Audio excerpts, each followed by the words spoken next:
आदाब, नमस्कार। मैं सदफ इकबाल गया से। बिहार में महिलाओं पर अत्याचार, बलात्कार और हत्या का सिलसिला कोई नया नहीं है।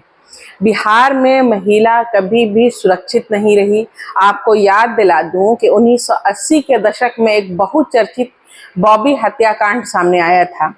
उस हत्याकांड में पॉलिटिकल लोग भी शामिल थे। बहुत शोर हंगामा हुआ और बिहार पुलिस अपने तौर पर जो कार्रवाई कर रही थी उसमें कुछ राजनीतिक नेताओं तक उसके हाथ पहुंच रहे थे।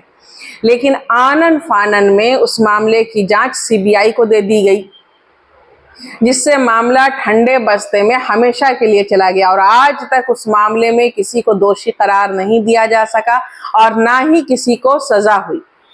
आप सभी को याद होगा कि 1990 के दशक में भी गौतम शिल्पी हत्याकांड सामने आया था। बहुत शोर हंगामा हुआ था और उस वक्त बिहार में लालू राज था। उस हत्याकांड में लालू परिवार के करीबी लोगों पर आरोप लगे थे, लेकिन वो मामला भी ठंडे बस्ते में चला गया और आज तक शिल्पी और गौतम के परिवार के लोग न्याय की भीख मांग रहे हैं।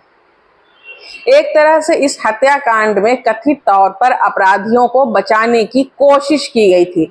आज भी राज्य और देश के विभिन्न क्षेत्रों में महिलाओं की हत्या और बलात्कार की वारदात मुसलसल सामने आ रही है।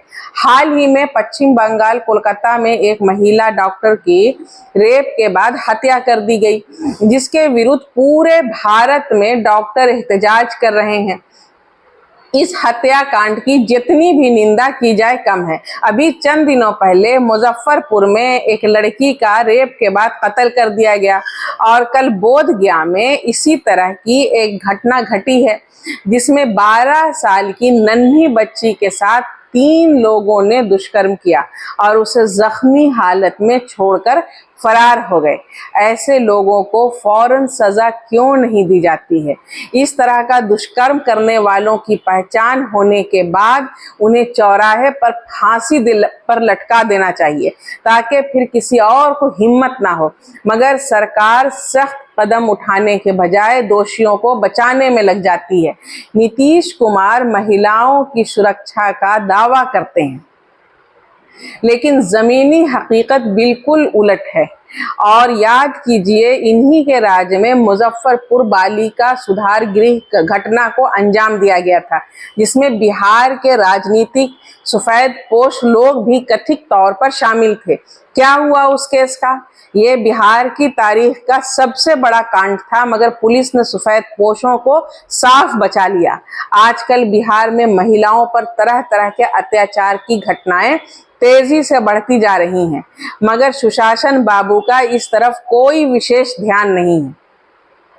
ना वो महिलाओं की सुरक्षा को लेकर चिंतित दिखाई पड़ते हैं और न ही इसके लिए कोई ठोस कदम उठाते हैं। उनकी सरकार इस तरह की घटनाओं को रोकने में पूरी तरह विफल साबित हो रही है, जिससे ऐसा लगता है कि नीतीश कुमार ने अपने पहले टर्म में सुशासन के नाम पर जो रिकॉर्ड बनाए थे, अब वो दमखम उनमें नहीं रहा, जिसके कारण कानून व्यवस्था की स्थिति चरमरा कर रह गई है।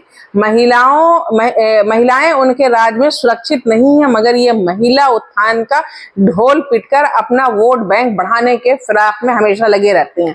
नीतीश कुमार को जान लेना चाहिए कि अब उनके इस तरह के खोखले दावे दम तोड़ चुके हैं और अब महिला उत्थान, महिला सुरक्षा का नारा लगाना वो बंद करें। श्री प्रशांत किशोर जी और जन सुराज ने ये संकल्प लिया है कि अगर पार्टी सत्ता में आई तो केवल नीतीश कुमार जैसी बातें नहीं करेगी, बल्कि जमीन पर ठोस कदम उठाए जाएंगे। उसके लिए नए कानून बनाए जाएंगे, जिसमें ऐसी सजा का प्रावधान होगा कि दुष्कर्मियों की आत्मा तक कांप जाएगी। राजनेता हो या आम नागरिक, औरत पर अत्याचार, बलात्कार की सजा से कोई नहीं बच सकेगा। बहुत जल्द जनसुराज महिला सुरक्षा पर पूरा एक डॉक्यूमेंट पब्लिक के सामने लाएगा। इसके साथ ही महिलाओं को आत्मनिर्भरता के लिए भी हम प्रोग्राम लेकर आएंगे। हाई स्कूल की बच्चियों को आत्मरक्षा की ट्रेनिंग, उसमें एक पावरफुल सोच का एक पुख्ता प्रोग्राम है। इस सिलसिले में महिला सुरक्षा नेटवर्क भी तैयार किया जा रहा है। जन सुरक्षा केवल आज या कल की सरकार की आलोचना नहीं करता, बल्कि सिस्टम में मौजूद त्रुटियों को दूर करने के लिए एक्सपर्ट द्वारा बनाया गया ठोस प्रोग्राम भी रखता है। जय बिहार, जय जनसुराज। शुक्रिया।